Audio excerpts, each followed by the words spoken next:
Let us take a boat too, a luxury liner to Africa's most exciting seaport, the palm-fringed harbour of Dar es Salaam, which in English means the haven of peace.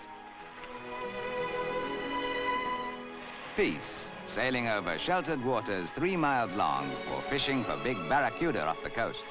Peace, setting out for a swim in Oyster Bay. Such peace, you forget that this is the tradesman's entrance to that one territory, which in fact is the whole of Africa in a nutshell, Tanganyika, the land of new industrial opportunity and age-old ways of life. It's hard to realize there are snow-capped mountains a motor ride away from this tropical market, that lions roam free not many miles away.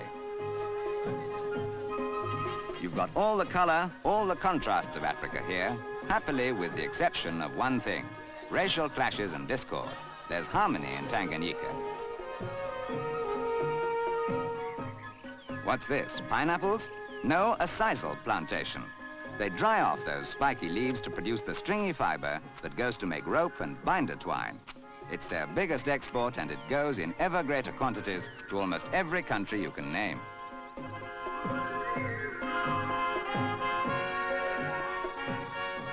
You can tie the whole world up in knots if you produce this exotic crop with such humdrum uses as Tanganyika does on plantations which are all self-contained communities, each with at least 1,000 people working there.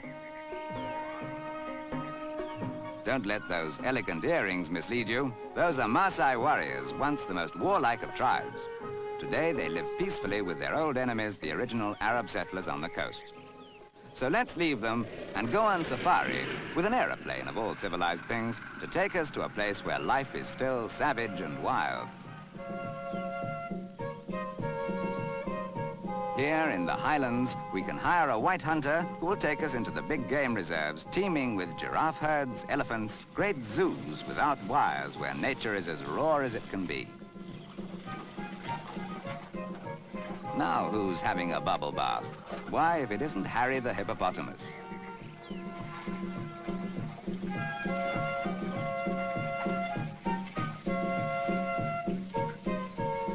Sticking his neck out and asking to be shot, as they all do, with a camera, of course.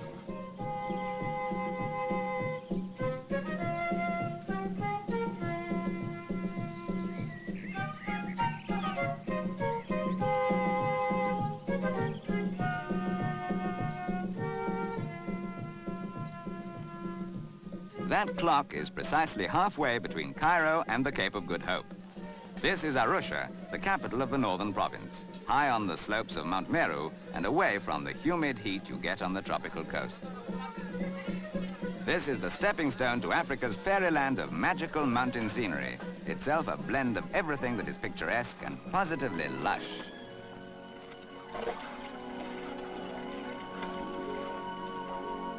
Honeymoon Hotel, by the look of things. And what more appropriate place could you find for setting out to climb? The most romantic mountains in Africa that flank the cratered plains where you find the great game reserves. No other place on Earth has such a variety of thrills so easily at hand, so easily available. You want to climb a mountain? Don't worry. You're well over halfway there before you leave the rest camp you reached by motorcar. All you've got ahead is a gentle trek over the foothills to Africa's loveliest view, Kilimanjaro.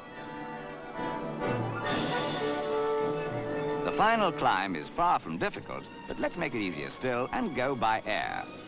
Snow in the tropics. Glaciers on a mountain range crossing the equator.